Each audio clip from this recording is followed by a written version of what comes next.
Hello and welcome to Rise Eyes YouTube channel. Myself, Dr. Protati Ocha. Today I will explain one editorial article from the Hindu newspaper. Let's see the article. India's energy strategy needs price correction. GS paper 3 economy. It is important for economy. So, we have also provided one men's PYQ with respect to this article. We find because every year we see one questions that appear in the men's examinations from energy or the India's energy portions, that is the infrastructure sector. So, if we see one previous year question, that is the 2022, do you think India will meet 50% of its energy needs from the renewable energy by 2030? Justify your answer. How will the shift of subsidies from fossil fuels to renewables help achieve the above objective? Explain within 250 words. We have to write. It is of 15 marks questions.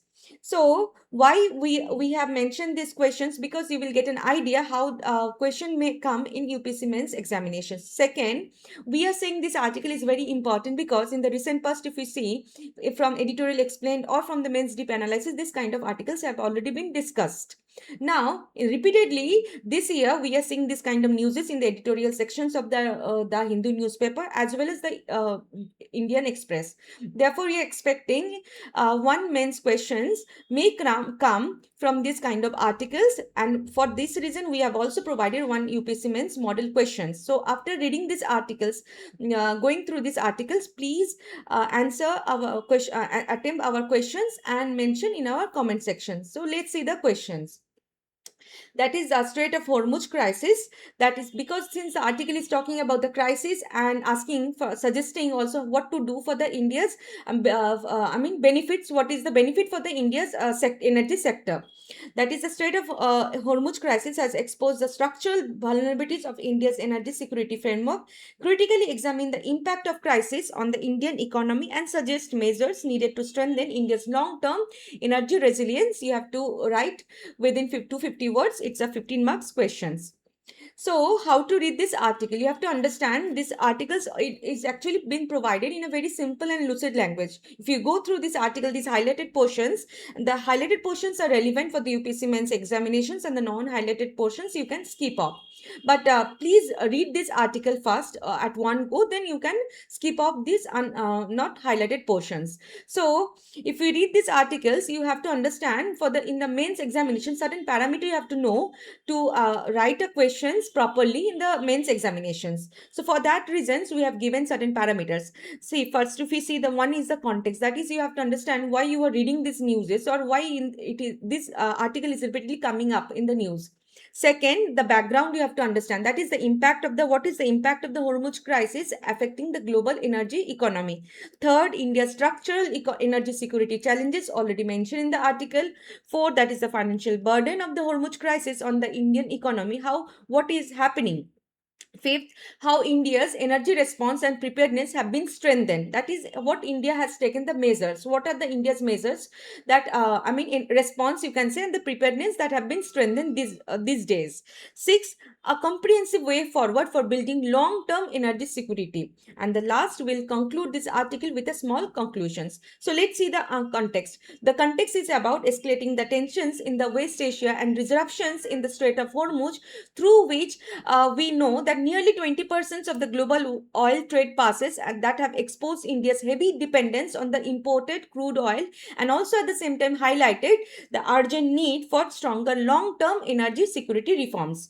It is being highlighted over these portions. Now we have to understand what are the impacts that India is facing now. The immediate impact of the conflict has been visible in global crude oil markets. First, that is the Brent oil prices have been rised amid the fears of prolonged disruptions of the Gulf supplies, while freight cost and the marine insurance premiums has also been increased at the same time. Second, that is shipping routes are being diverted around the Cape of Good Hope, and that is the delivery, and therefore the delivery times has also been extended, as well as the significantly it has increased the transportation cost and the freight cost of the marine cost also. Third, that is the global gas markets also facing high price rise because the following the disruptions linked to the shutdown of the key LNG or the liquefied natural gas export infrastructure that comes from the Qatar. Despite this, there is one good thing that despite this turbulence, the crisis has not hit Indian economy as ferociously as we see in the global economic markets. That is, if we see the UK or the Germany, they have price hike in the fuel prices. That is, the petrol and the diesel price has been raised sharpened to 220 per liter or the 240 204 per liter. Now, that one such example that is continues to record some of the world's highest fuel price at this time, that is the Hong Kong. Therefore, this stability for India is has been achieved through an extraordinary combination of the state interventions, supply diversifications, and financial absorptions by public sector oil companies. Now we have to understand that is the impact of Hormuz crisis. We have understood that. Now we have to understand the India's structural energy security challenges. That is what it is talking about. The structural energy security challenges. First, India's deep dependence on imported fossil fuels have made the economy highly vulnerable to global energy disruptions.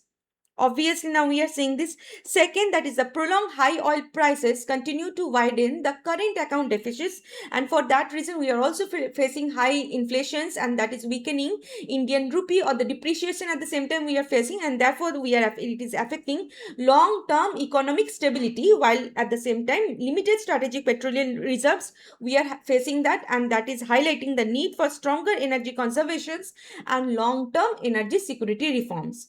Now we have to understand the financial burdens, that is of the Hormuz crisis on the Indian economy, how it is coming up. That is, state-run oil marketing companies such as Indian Oil Corporations or the HPCLs or the BPCLs, they have been facing heavy under recoveries as fuel continues to be linked with the below market prices in order to maintain stability for consumers during the periods of high global crude oil volatility.